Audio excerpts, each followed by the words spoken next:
I'm Student Young, and today I'll be sharing some basic information on breastfeeding and the basic techniques to help you be successful during your breastfeeding experience.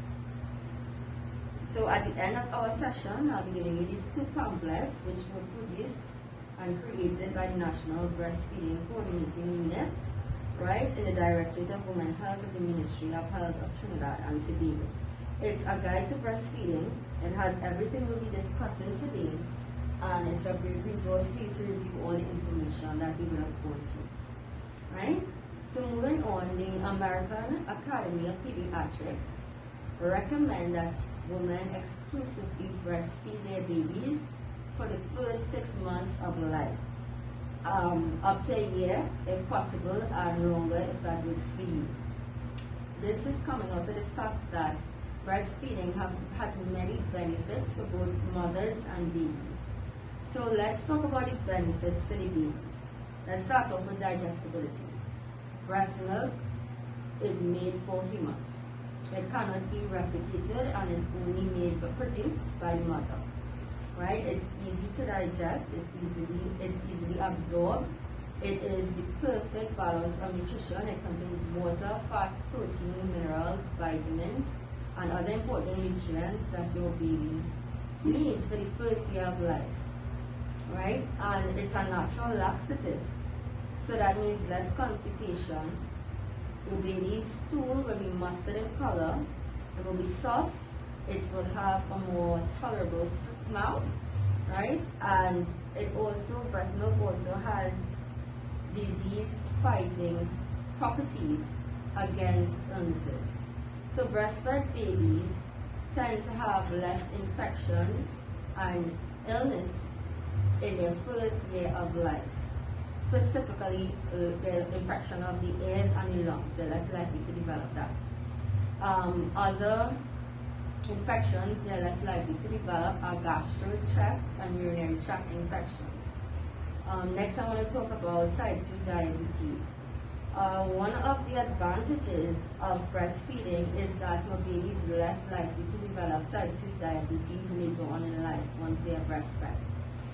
A study in 2006 found that breastfed babies have lower levels of insulin and glucose in their blood than formula-fed babies. And the fact that the insulin in the babies who are breastfed, the insulin is lower than that in adults, this is what reduces their risk of getting diabetes. Next, I want to talk about intelligence. So your baby needs fat for brain growth, right? And they need this at least up to the first 2 years of their life. Your breast milk has fats and glucose that is custom tailored for brain growth.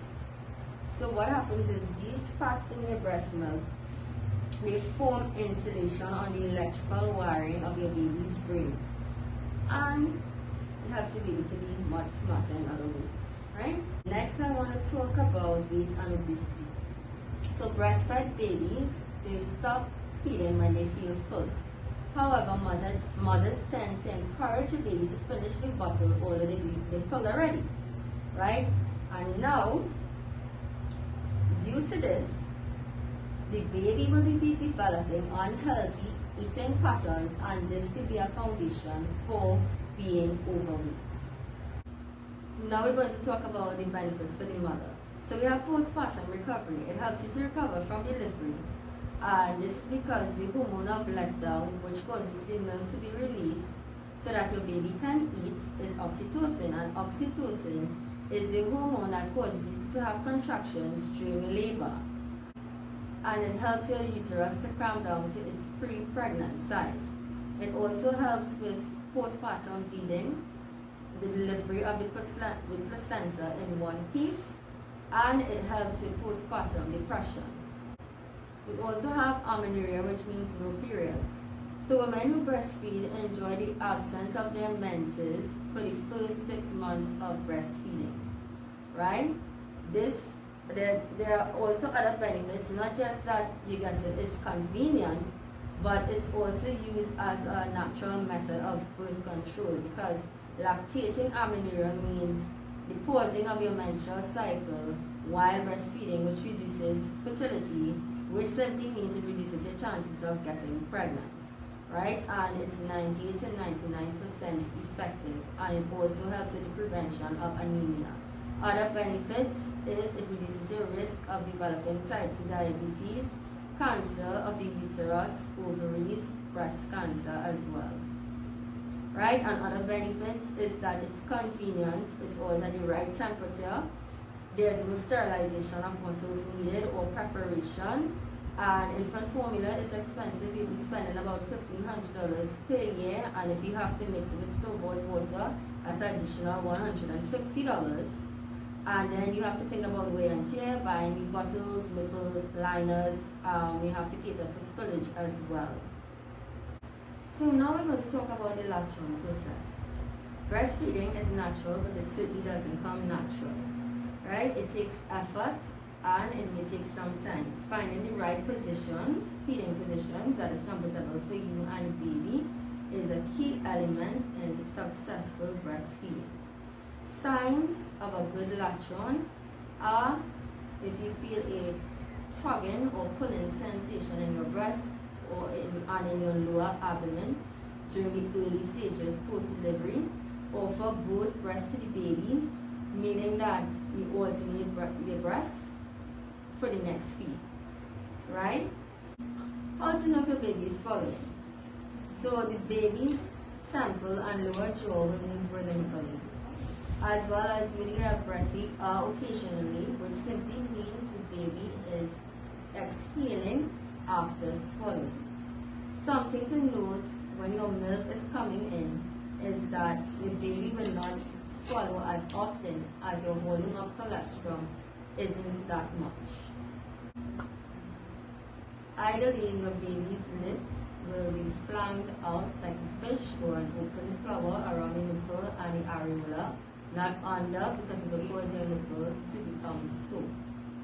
So next I'm going to demonstrate to you the process of a good latch-on.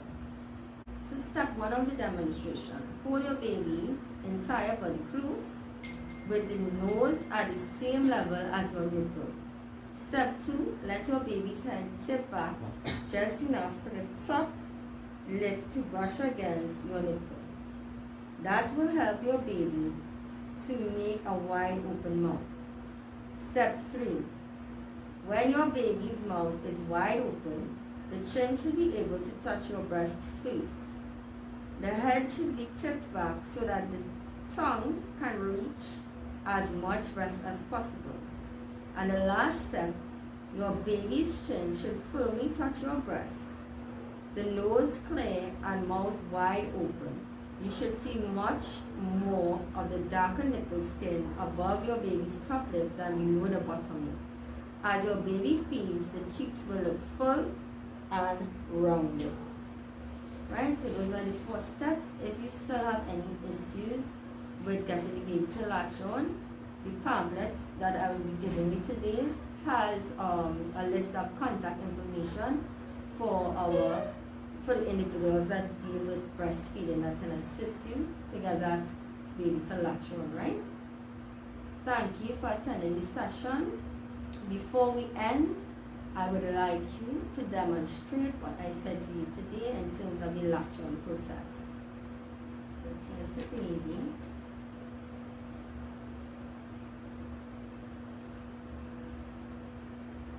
Right, the nose to the nipple. Bring it down here. Right, and hand onto right, and this foot right, and the tummy to your tummy.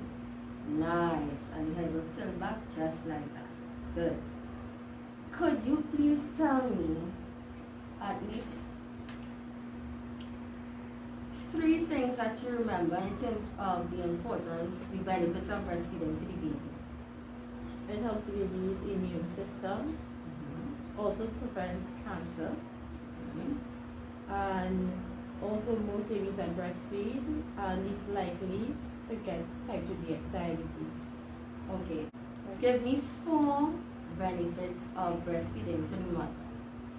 Well, you had said once you're exclusively breastfeeding, that it will act as a natural birth control. And then as well, you said it helps with postpartum bleeding and postpartum depression. And yet also told me it helps my uterus crack down to its pre-pregnancy. Very good. Thank you for coming in for our session today.